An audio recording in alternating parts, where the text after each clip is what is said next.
Bom dia, nono ano, tudo bem com vocês? Vamos continuar nossos estudos. Agora é assim, né? É online, mas está tudo bem. Daqui a pouco tudo isso passa e vamos voltar ao normal, muito em breve, tá?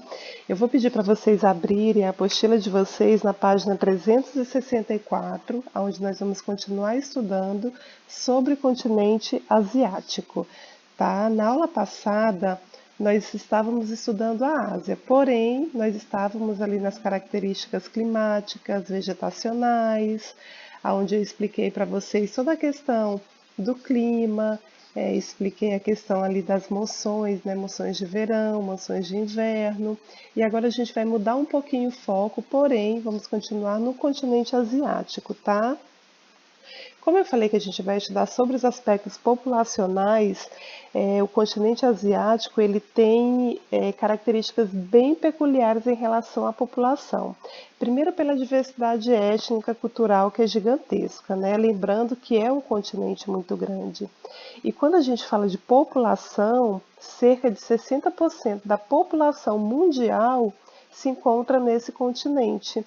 E lembrando que os dois países com maior contingente populacional também estão lá, que é a China e a Índia. A Índia com 1,3 bilhões de pessoas e a China com 1,4 bilhões de pessoas, tá? E além de numerosa, a população asiática também ela é marcada por contrastes étnicos muito grandes, tá?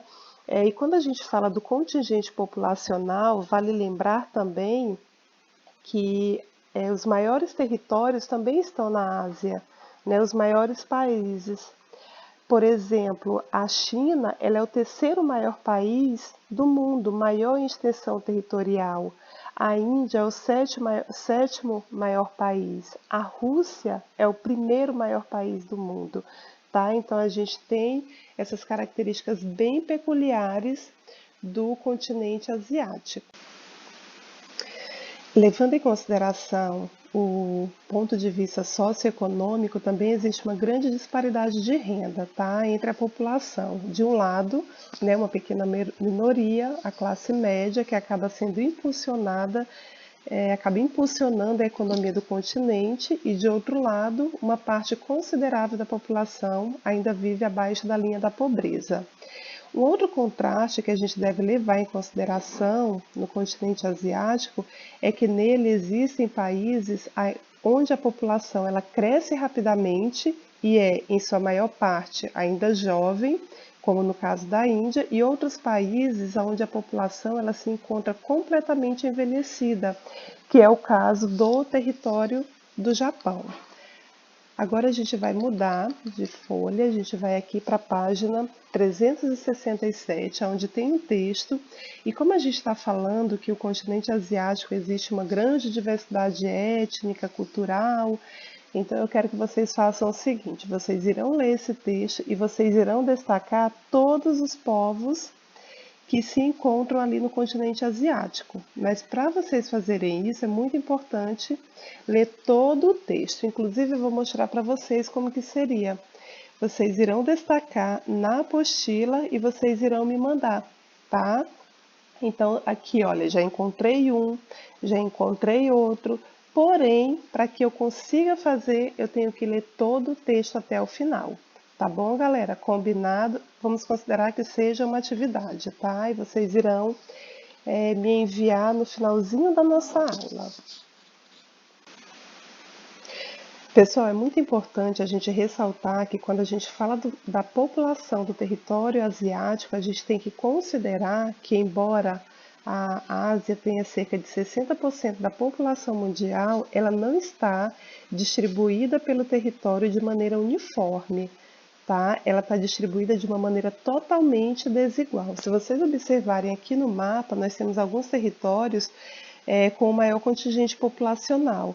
Tá? Observem onde eu estou passando o mouse, que são as áreas onde tem o maior contingente populacional. Tá? Olha, aqui tem a China, Bangladesh, Índia, Bangladesh, China, Japão, Filipinas, Indonésia. Então, se vocês observarem, essa população ela está distribuída é muito mais para o sul e sudeste do continente. Lembrando que o norte do continente é muito frio, então isso acaba dificultando essa concentração populacional. Um outro fator são as elevadas altitudes que apresentam no continente, então isso acaba dificultando também essa dispersão da população pelo território. Atualmente, o continente asiático, ele abriga os 4 maiores aglomerados populacionais do mundo, tá? No caso, Tóquio, no Japão, Nova Delhi, na Índia, Xangai, na China e Mumbai, na Índia. Tá? A urbanização da população do continente asiático acabou sendo resultado de vários fatores, como a redução da disponibilidade de solo cultivável no campo, que acabou tirando o homem do campo e levando para as áreas mais urbanizadas, intenso processo de industrialização pelos quais esses países vêm passando nos últimos anos, mais oportunidade de trabalho nas zonas urbanas. Então, são fatores, inclusive essa possibilidade de mais trabalho nesses países. A gente volta também ali à questão das multinacionais, quando as multinacionais elas foram se instalando principalmente ali naquele território, ali no sudeste da Ásia, tá? Ali, olha, Singapura, Vietnã, Camboja. Vocês lembram, né, que quando nós estávamos estudando globalização, nós falamos sobre isso, sobre as multinacionais, que elas acabam se instalando nesses países. São países muito populosos, são países muito pobres, onde a mão de obra é mais barata. Então, essa possibilidade da industrialização acabou tirando o homem do campo e colocando na cidade, porém, isso não significa desenvolvimento econômico. Continuando, né, na distribuição da população, na Ásia, a taxa de mortalidade diminuiu bastante, que é o número de pessoas que morrem, tá? Diminuiu bastante aí ao longo do século XX. Já a taxa de natalidade, ela acabou se mantendo elevada.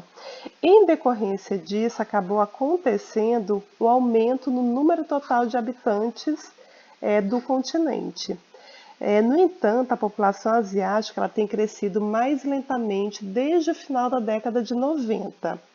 Atualmente, a taxa de crescimento vegetativo, que seria essa diferença entre a mortalidade e a natalidade, está em torno de 1% ao ano, tá? Que é próximo a uma média anual.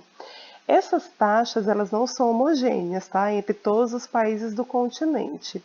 E o principal contraste ocorre entre os países que apresentam uma taxa de crescimento vegetativo acelerado e os que vivenciam a situação oposta, com taxa de crescimento reduzido ou até mesmo uma taxa de crescimento negativo, tá? Bom, mas para que essas taxas elas fossem se mantendo, se mantivessem, houve uma necessidade de medidas governamentais, como no caso da China, onde lá se pratica a política do filho único. E isso acabou resultando numa redução do continente populacional. E é uma característica que os países asiáticos eles vêm adotando nos últimos anos para poder conter o elevado crescimento populacional no território. Eu quero que vocês acompanhem na apostila de vocês, onde tem um texto que fala exatamente dessa política do filho único na China. Aqui na página 371, abram a apostila de vocês para vocês acompanharem esse texto, porque depois eu vou fazer umas perguntinhas para vocês relacionadas a ele, tá? Então, pessoal, a gente está encerrando o nosso conteúdo, tá? Essa parte onde a gente fala do contingente populacional do continente asiático. Agora nós vamos fazer o exercício da página 372 e 373 para a gente finalizar e, por fim, nós entrarmos aí nos aspectos econômicos do continente.